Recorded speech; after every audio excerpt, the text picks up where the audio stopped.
Suara ketukan itu terdengar lagi. Setiap ketukannya terdiri dari 3 ketukan. Semakin lama ketukannya semakin cepat, dan semakin cepat sampai tidak ada ketukan lagi.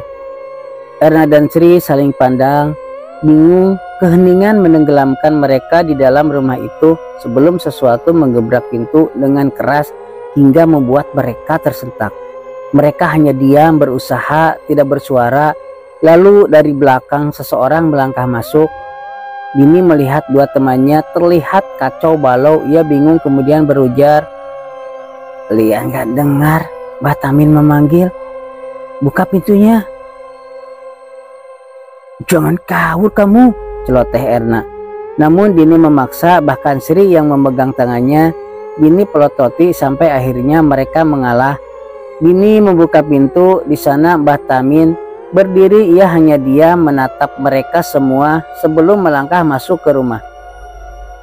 Anehnya malam itu wajah Mbah Tamin tampak merah padam. Ia tidak berbicara kepada mereka, tidak membahas kenapa pintunya tidak langsung dibuka, padahal ia sudah memanggil-manggil dari tadi. Namun Sri merasa Mbah Tamin tahu bahwa ia baru saja lalai terhadap Dela. Sri dan yang lain mengikuti Mbah Tamin. Beliau masuk ke dalam kamar Dela, lalu perlahan ia membuka keranda bambu kuning. Ia membukanya kali ini tanpa mengikat Dela terlebih dahulu, seakan ingin mengulang kesalahan Sri. Hanya Sri dan Erna yang memandang hal itu dengan ngeri. Sri mendekat perlahan seakan ingin melihat lebih dekat apa yang orang tua itu lakukan. Lalu tiba-tiba mata Dela terbuka. Ia melihat Mbah Tamin menatapnya cukup lama sebelum menangis meraung-raung layaknya gadis kecil. "Sakit Ki, sakit sekali." Dela hanya menangis. Mbah Tamin hanya bisa membelai rambut Dela, berusaha menenangkannya. Pemandangan itu seperti melihat seorang ayah dan anak yang saling mengasihi. Namun Sri masih belum mengerti kenapa seakan Dela yang ini berbeda dengan Dela yang Sri dan Erna temui tadi. Apa yang terjadi sebenarnya? "Sabar ya nak, sebentar lagi adalah puncak rasa sakitmu," ucap Mbah Tamin. Ia masih mengelus rambut Dela. Lalu Dela melirik Sri dan yang lain yang hanya dia mematung. Tatapannya seakan mengucapkan, "Terima kasih sudah mau merawat saya." Mbah Tamin lalu mengikat tangan dan kaki Dela. Tergambar wajah sedih di sana. Ia masuk ke dapur mengambil sebuah kain putih besar. Saat Mbah Tamin kembali ke kamar, Dela menangis semakin keras. Ia berulang kali mengingatkan, "Jangan Ki, jangan kembalikan saya ke sana." Namun Mbah Tamin tetap meletakkan kain putih itu menutupi sekujur tubuh Dela yang meronta-ronta. Terakhir Mbah Tamin membakar kemenyan sebelum memegang kepala Dela dan terdengar suara raungan yang mengguncang seisi rumah itu. Sri dan Erna sampai beringsut mundur. Sosok di dalam kain itu terus meraung layaknya iblis yang Sri saksikan tadi. Kali ini Dini tampak terguncang, bingung ada apa sebenarnya di sini. Terdengar suara marah dari dalam kain. Ia adalah wujud tadi yang Sri saksikan. "Manusia brengsek." Mbah Tamin terus menekan kepalanya, membuat suara itu semakin menjerit marah. Setelah kurang lebih 5 menit, Mbah Tamin melakukan itu. Perlahan sosok itu mulai tertidur dan Mbah Tamin membuka kain itu. Ia melihat Dela memejamkan matanya. "Sri, Erna, kalian ikut saya," kata Mbah Tamin memanggil mereka sementara Dini tetap di kamar. Hanya dia yang belum mengerti apa yang terjadi di sini. Mbah Tamin duduk di teras rumah. Kegelapan hutan benar-benar mencekam kala itu. Sri dan Erna berdiri menunggu sebelum Mbah Tamin menunjuk sesuatu di antara pepohonan. "Kalian bisa melihatnya?" "Apa ya Mbah?" kata Sri bingung. "Sini." Mbah Tamin menempelkan jemarinya, menekan mata Sri. Sengatan ketika Mbah Tamin menekan mata Sri membuat penglihatannya memudar perlahan. Setelah mencoba memfokuskan matanya, Sri melihat lagi apa yang ditunjuk Mbah Tamin. Bagai petir di siang bolong, Sri melihat banyak sekali makhluk yang tidak bisa dia gambarkan kengeriannya. Mungkin ada ratusan atau ribuan seakan mengepung rumah ini. Butuh waktu lama sampai Sri akhirnya tidak sanggup lagi melihatnya, sehingga Batamin menutup kembali penglihatan itu, mencabut sesuatu dari ubun-ubun Sri. Dengan mata menerawang, ia mengatakan kepada Sri, "Raga yang dibuat mati adalah sebuah undangan bagi makhluk seperti mereka," kata Mbah Tamin. "Kamu lupa dengan perintahku. Itu sangat berbahaya, bisa membunuh Dela. Jangan ulangin lagi ya." Erna yang sedari diam saja ikut berbicara. "Mbah, tolong kasih tahu apa yang terjadi sama Dela. Kok bisa-bisanya dia mau bunuh saya dan Sri?" Mbah Tamin duduk lagi lalu mengatakannya, "Berarti kamu sudah lihat itu adalah Cahaya Jati yang ingin membunuh Dela. Tapi tidak bisa karena ia butuh Singarahane seperti sepasang suami istri. Santet 1000 hari hanya dimiliki oleh orang yang siap menanggung dosa dan siap mati bersama." Sri dan Erna masih terlihat bingung, ia tidak mengerti. Mbah Tamin menerawang jauh menatap sisi hutan tergelap yang Sri saksikan dengan mata kepala sendiri. Mereka tidak sendirian di hutan ini. Dengan suara berat Mbah Tamin mengatakan, "Terlalu awal untuk mengerti ini. Intinya ilmu santet 1000 hari adalah pembuka ritual untuk menghabisi satu garis keluarga sampai habis keseluruhannya." Setelah percakapan itu, Mbah Tamin melangkah masuk ke dalam kamar, mengunci pintunya, membiarkan semua kejadian itu meluap begitu saja, dengan pertanyaan besar yang masih menggantung di atas pikiran Sri dan Erna. Di sisi lain, pagi itu sekitar pondok, kabut tebal menutup seluk-beluk hutan, membuat pandangan mata terbatas. Sejak fajar menyingsing, Sri dan Dini sudah ada di sumur mencuci pakaian untuk keseharian mereka, sedangkan Erna tengah membasuh Dela di dalam kamar. Sampai terdengar langkah kaki. Sri yang pertama mendengarnya. Ia berdiri untuk melihat. Dari jauh sosok hitam muncul dari balik kabut, perawakannya familiar. Denah pondok rumah memang sederhana. Dari teras maupun kamar mandi bisa melihat keseluruhan area sekitar, sehingga sosok mendekat itu terlihat jelas. Semakin dekat sosok itu, Sri semakin yakin dan benar saja. Ia mematung sesaat sebelum Dini ikut berdiri dan melihat apa yang membuat Sri tampak tercekat dalam ekspresi wajahnya, manakala ia melihat Mbah Tamin mendekat ke arah mereka dengan wajah yang letih. Ketika Mbah Tamin berdiri di depan Sri, ia seraya bertanya apakah petuah beliau sudah dijalankan.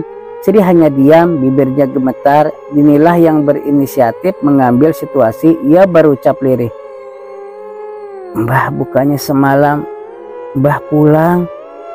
Mbah Tamin yang mendengar itu tiba-tiba mengejang, otot wajahnya bergeras, lantas memandang Sri dengan ekspresi tidak percaya. Ada kemarahan dalam tatapannya. "Awakmu gak wes tak kandani, tak ojo berbuka lawang. Bukannya kamu sudah tak kasih tahu jangan buka pintunya?" Terjadi ketegangan dalam situasi itu sampai tiba-tiba Mbah Tamin mencengkram leher Sri. Dini yang melihat itu panik. "Sopo sing oleh belebu omah nang di makhlukiku? Siapa yang kamu izinkan masuk? Di mana sekarang dia berada?" Dini mencoba menahan tangan Mbah Tamin. Sri hanya membuang muka. Ia sudah gemetar ketakutan. "Di kamar Mbah, dia masuk ke situ," ucap Dini. Mbah Tamin sempat melirik Dini dengan wajah marah sebelum bergegas masuk ke rumah, setengah berlari seakan ingin melihatnya. Sri dan Dini ikut mengejar, bahkan mereka sempat melihat Erna yang terdiam mematung, seakan kaget melihat Mbah Tamin muncul dari luar rumah. Padahal ia tahu betul si Mbah belum keluar dari kamarnya sejak semalam masuk ke sana. Tepat ketika mereka sampai di sana, mereka melihatnya. Seseorang mengobrak-abrik di kamar Mbah Tamin. Semua barang Mbah Tamin berantakan. Namun yang membuat semua orang tercengang adalah di atas ranjang tempat tidur beliau ada patek atau nisan dari kayu yang tertulis nama Atmojo. Nama keluarga tempat mereka mengabdikan diri, Krasa Atmojo. Cukup lama bagi Mbah Tamin memeriksa benda itu tanpa melihat Sri dan Dini. Si Mbah berucap, "Apa yang dia lakukan saat ada di sini semalam?" Sri kali ini yang bicara. Ia mengatakan semuanya termasuk Erna. Mimik wajahnya berubah. Dia diam sebelum akhirnya berjalan menuju ke kamar Dela. Mbah Tamin melihat anak gadis itu masih terlelap dalam tidurnya. Ia membelainya layaknya anak gadisnya sendiri, sama seperti sosok yang ia lihat semalam. Siapa sosok itu sebenarnya? Sri terlihat berpikir seakan mencari tahu jawaban itu. Setelah hari itu Mbah Tamin mengatakan ia akan lebih sering keluar rumah. Pesannya sama seperti dulu, jangan bukakan pintu manakala hari sudah petang. Sri, Erna, dan Dini mengangguk pertanda mengerti. Namun perlahan semua mulai memikirkan itu, kemana si Mbah sebenarnya. Sri, Erna, dan Dini masih melakukan tugas mereka secara bergantian sama seperti biasanya. Sampai suatu pagi si Mbah belum juga pulang. Ini aneh sekali, Dini dan Erna ada di sumur. Mereka sedang mencuci pakaian mereka. Saat itu Sri baru saja melaksanakan tugasnya membasuh Dela. Tidak ada yang berubah dari gadis itu sebenarnya. Bila saja Dela tidak dijahati seperti ini. Dia melihat sosok gadis muda yang cantik jelita. Tidak hanya itu, perawakannya memang layak menjadi dambaan bagi pria manapun. Namun nasib seperti mempermainkannya. Sri merasa bersimpati. Manakala ia selesai melaksanakan tugasnya, tiba-tiba terpecik pikiran penasaran. Selama ini, bila dipikir-pikir, ia belum pernah masuk ke kamar Mbah Tamin. Hanya melihatnya dari luar, kira-kira apa yang orang tua itu simpan di dalam kamarnya. Setelah melihat dan memastikan tidak ada orang di sana, ia membuka pintu itu yang memang tidak dikunci. Sri melangkah masuk. Melihat kamar Mbah Tamin, tidak ada yang istimewa selain benda yang sama yang ia temukan di dalam kamarnya. Lalu mata Sri tertuju pada sebuah almari tua. Ia menemukan pakaian Mbah Tamin, tidak ada apapun di sana, bahkan di antara selipan almari dari atas hingga bawah. Mata Sri tertuju pada sebuah meja yang sudah usang. Di sana ada sebuah laci kecil dengan jantung berdegap kencang. Sri membukanya kemudian melihat isinya. Di sana ia menemukan pasak jagor atau boneka isi rumput teki. Bentuknya sudah sangat berantakan akibat dicabik-cabik dan ditusuk-tusuk.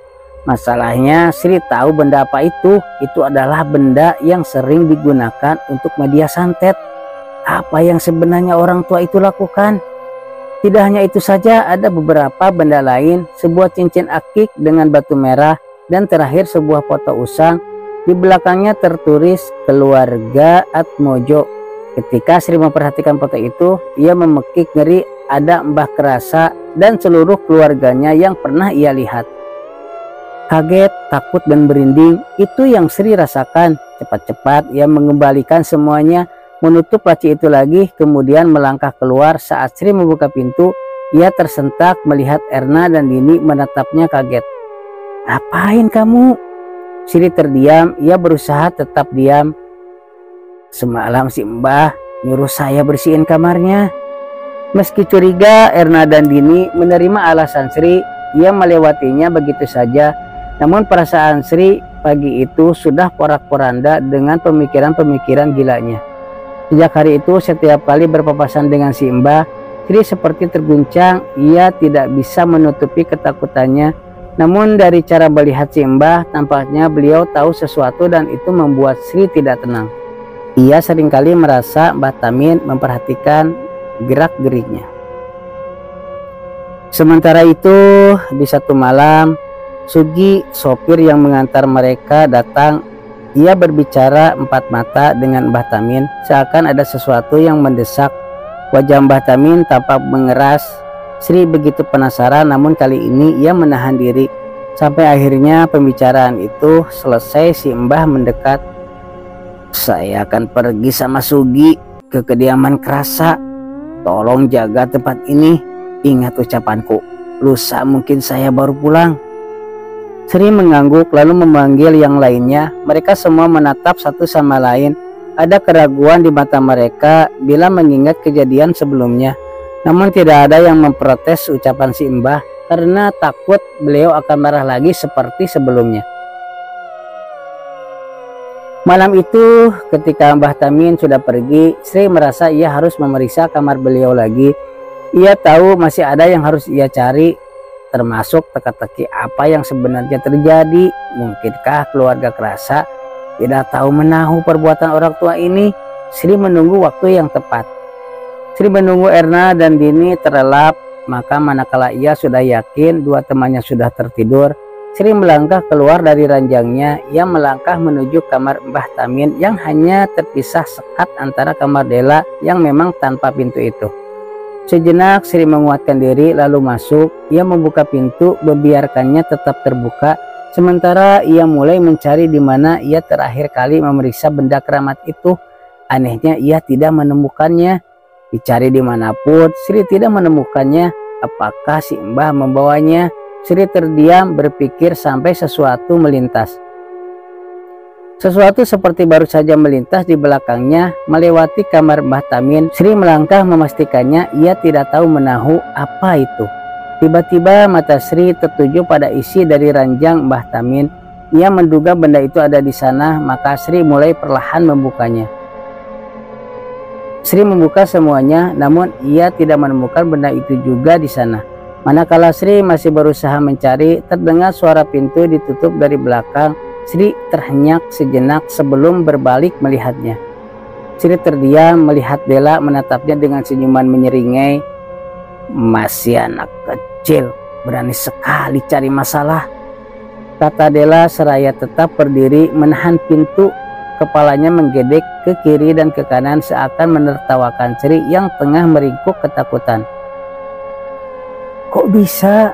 kata Sri. Ia tak kuasa gemetaran. "Coba pikirkan, Duk," kata Dela. "Kenapa orang tua itu membuka keranda ini, lalu tidak mengikatku dengan benar? Rupanya untuk kamu ya, manusia itu terkadang lucu ya." Sri terdiam. Ia tiba-tiba berpikir, apa Mbah Tamin sengaja membuka keranda itu? Sial, harusnya Sri berpikir bahwa kepergian beliau bukankah sesuatu yang aneh. Namun untuk apa ia melepaskan makhluk ini? Dela merangkak. Ia mendekati Sri yang sudah meringkuk. Namun aneh, si Dela hanya melihat wajah Sri sembari tetap tersenyum. "Kamu tidak akan mati, Nduk. Caranya membuatku malas mengambil nyawamu.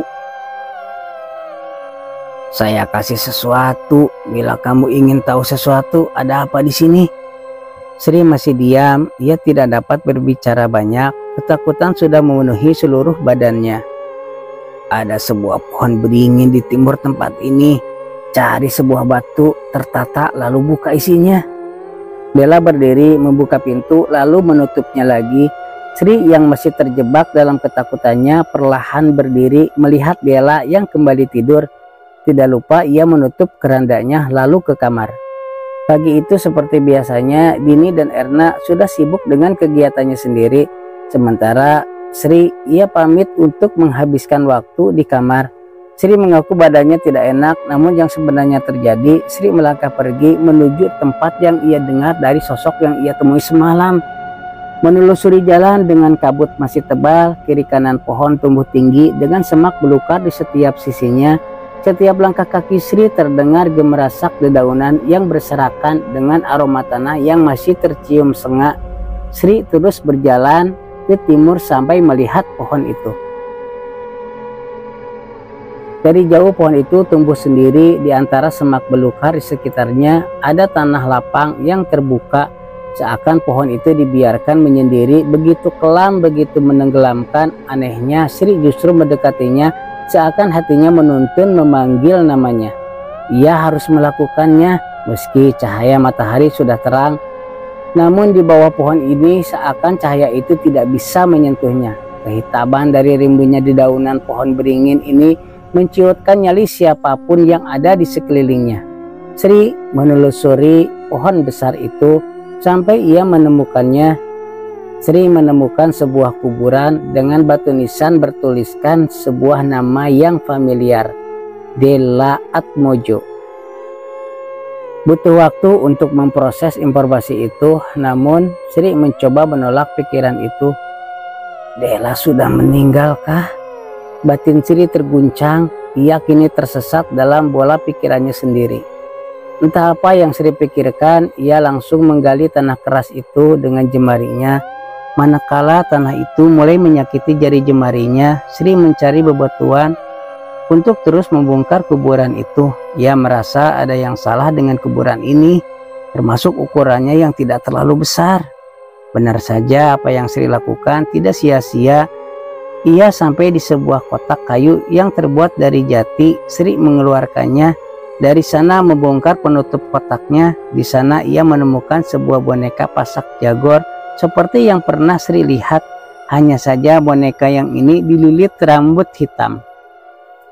Sri memeriksanya. Rambut hitam itu panjang melilit boneka. Tepat ketika akan membukanya, tiba-tiba terdengar suara tawa cekikikan yang membuat Sri terdiam sejenak, memperhatikan sekitar. Tidak ada siapapun di sana.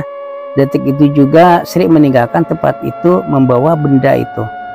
Ia menyembunyikan benda itu di almarinya lalu melanjutkan tugasnya hari itu. Sementara itu Erna dan Dini tidak ada yang curiga karena ia melihat Sri keluar dari kamar. Mereka membersihkan sekitaran rumah, menyelesaikan tugas mereka sebelum malam datang. Mbah Tamin belum akan pulang hari ini. Malam sudah datang, Sri ada di dapur. Ia berusaha melihat Dini mengambil air. Malam ini tugasnya membasuh Della di kamar, sedangkan Sri memasak untuk esok hari. Erna ada di dalam kamar sendirian. Ketika tugas Sri selesai, ia berniat pergi ke kamar. Firasatnya tiba-tiba memburuk bersambung.